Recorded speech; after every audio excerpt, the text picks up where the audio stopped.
Hello and welcome. After completing many topics and their subtopics in our previous videos, for example, communication, its definition, the communication process, its steps, and the major types of communication, verbal and non-verbal communication, their in-verbal communication, written and oral communication, and their advantages and disadvantages. Likewise, the nonverbal communication and its subtypes like gestures and body stance. Today, we move on to some other types of nonverbal communication, right? So, the third type of nonverbal communication is physical appearance. So, there is a famous quotation that goes like, the first impression is the last impression. So, physical appearance is what makes the first impression when you meet someone. So, physical appearance covers many aspects like the clothing, jewelry, status, age, makeup, and things like that. Okay, so we have to take a good care of our physical appearance whenever we are going to in a formal setting. For example, if we go to the university, we visit some office, or at least we go to the market, we have to ensure our dressing is in line with the norms and requirements of the places that we visit. So, clothing, for example, conveys a broader range of meanings.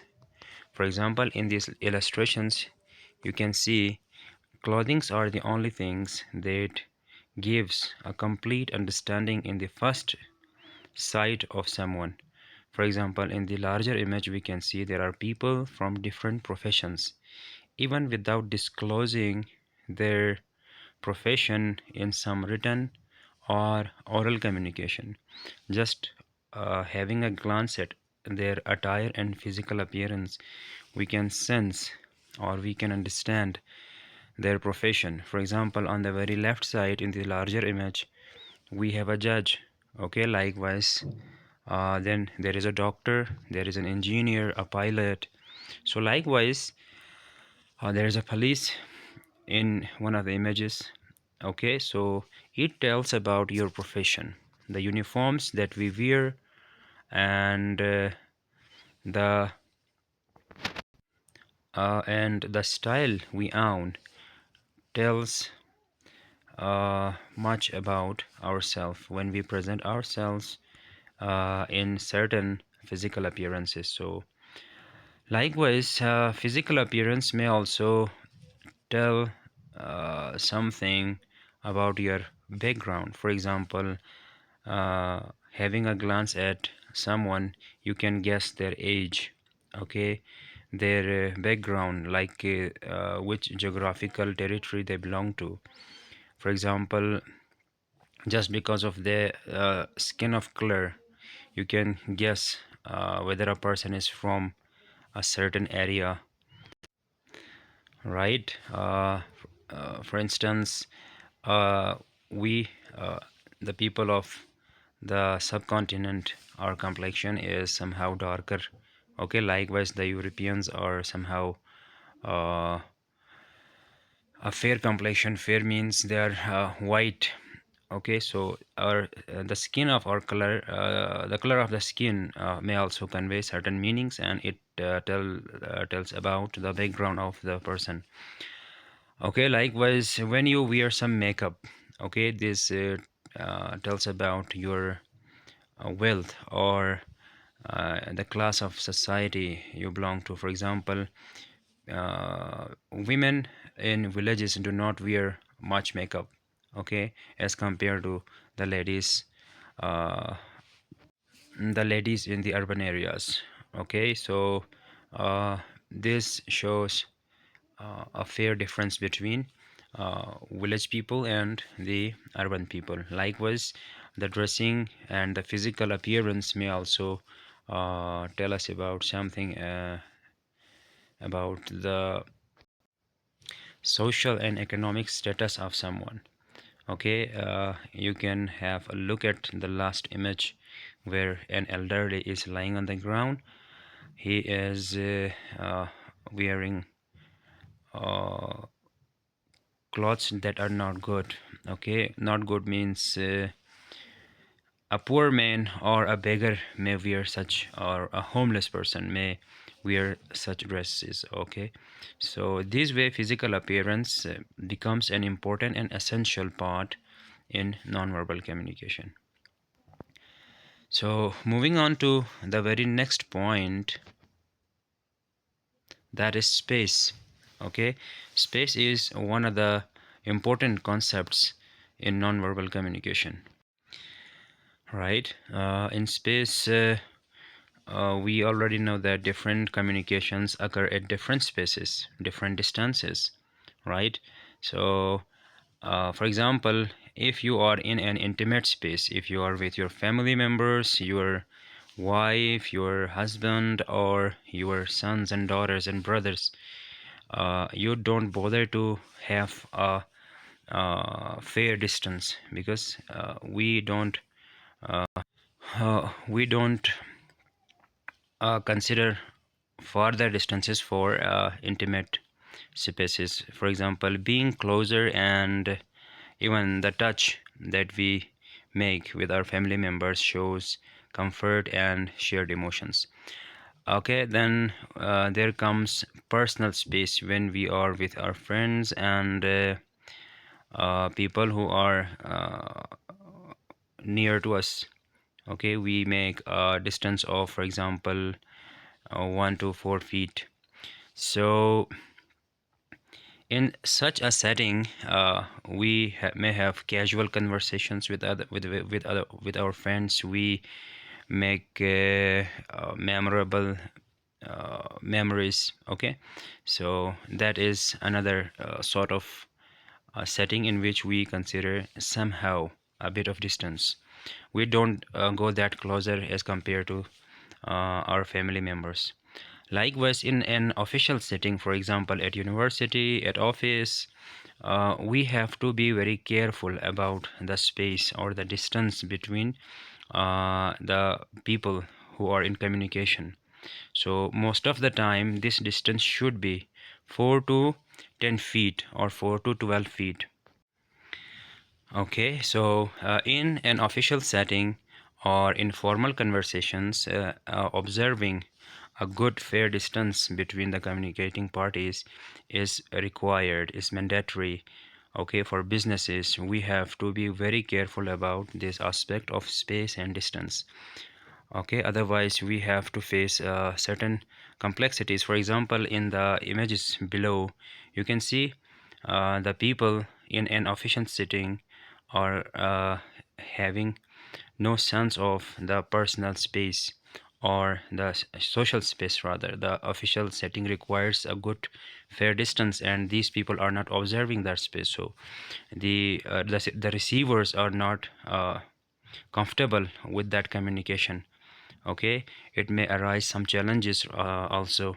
So whenever in an official setting or in a formal conversation, be sure to experience, observe at least a distance of 4 to 10 feet. That makes you a good person and a professional looking guy then. Okay, the last point in this space aspect of nonverbal communication is public space. Okay, whenever uh, you are in a formal addressing, okay, like you are delivering a public speech. Likewise, if a teacher is delivering some lecture in a classroom, in a hall, so that requires much farther spaces. Okay, more space is required then. So you have to detach yourself from the public, from the audience who are sitting in front of you. So there should come at least 10 to 15 feet distance, keeping in mind the space of the room or the hall or the auditorium, for example. So these are different considerations that we make while in conversation in different settings with people. For example, in intimate space, personal space, social space, and in public space, we have to keep in mind the certain distance that we have to observe or experience uh, during the conversation. So moving on to the next slide, which is the very last slide in the nonverbal communication. So this is visual communication, okay, or you may say just the word visuals. So visuals are also one of the nonverbal aspect of nonverbal communication. In visuals come things like posters, graphs, charts, maps, signs, and signals. Okay, for example, traffic signals. So uh, all of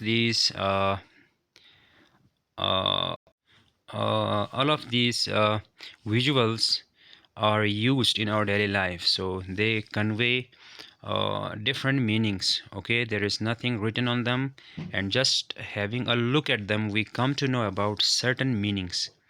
Okay, for example, if you look at the very first illustration, it conveys certain meanings.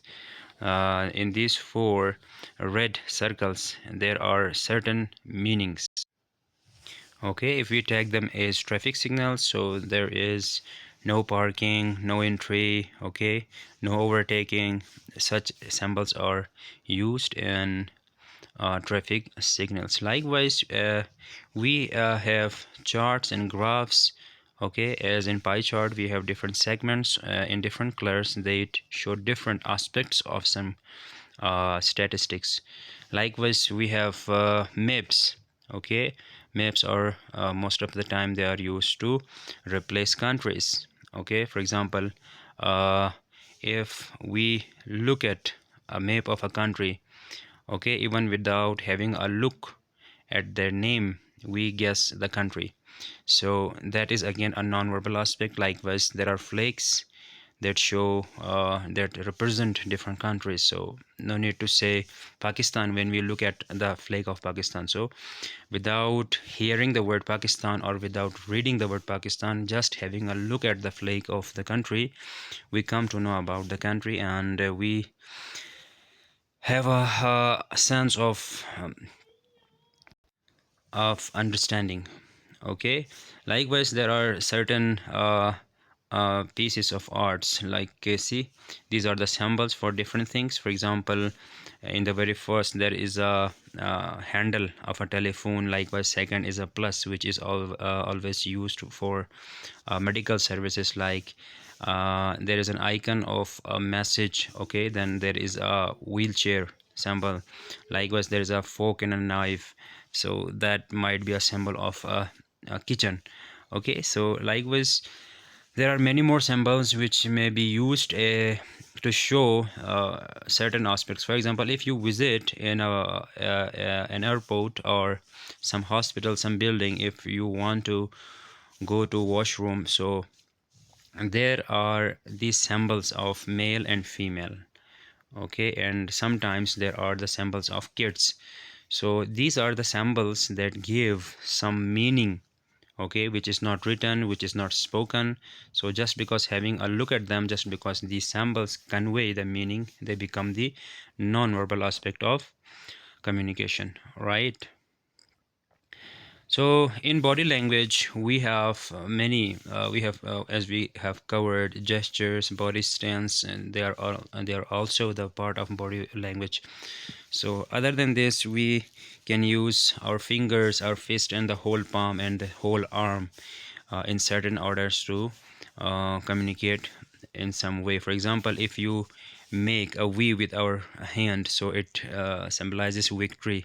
Okay, then we can make a shape of heart with our hands, so to communicate that we have good emotions for someone.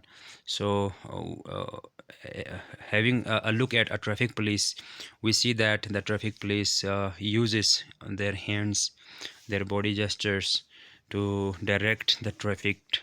Okay, the traffic is observing or following the instructions by the traffic police, which is none other than the visual aspect. Okay, that is the non-verbal aspect of communication. So uh, other than this, there are facial expressions. Okay, when you are angry, your face reveals that thing.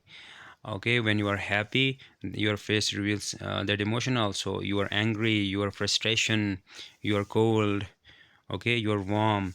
So all these health conditions, all these mental conditions and emotions and expressions are revealed through your facial emotion expressions.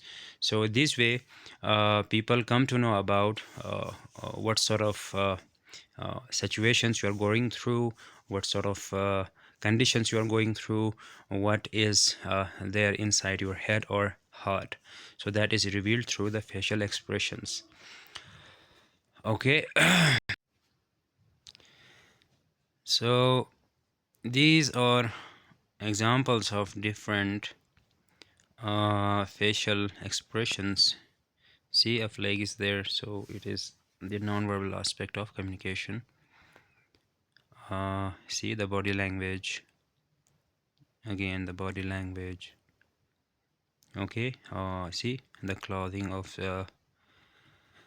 uh, certain people show their culture also. Okay, see, saying shut up or stay quiet, thumbs up, thumbs down, these are the non-verbal aspect of communication. Okay, see, even natural things, for example a smoke may signal that someone is in health. For example, if you visit a wilderness or a forest and you see smoke rising in the sky, so it may give two meanings. For example, someone is giving some signal for rescue, or another example or another meaning might be of that someone is living there, some cottage is there. Okay, so so far so far we have covered the nonverbal communication and its different major forms that we use in our daily life and that we may use in our daily life to make our communication more effective. So keep in mind that it is not necessary for one to just only use the nonverbal language whenever they want to use it. Okay, they can use nonverbal simultaneously with the verbal communication to enrich their communication, to make their communication more effective. Okay, so so far so good. If you have any questions, please feel free to ask in the comment section or ask them in the WhatsApp group. uh, for our next lecture we will be talking on the advantages of nonverbal communication. Thank you.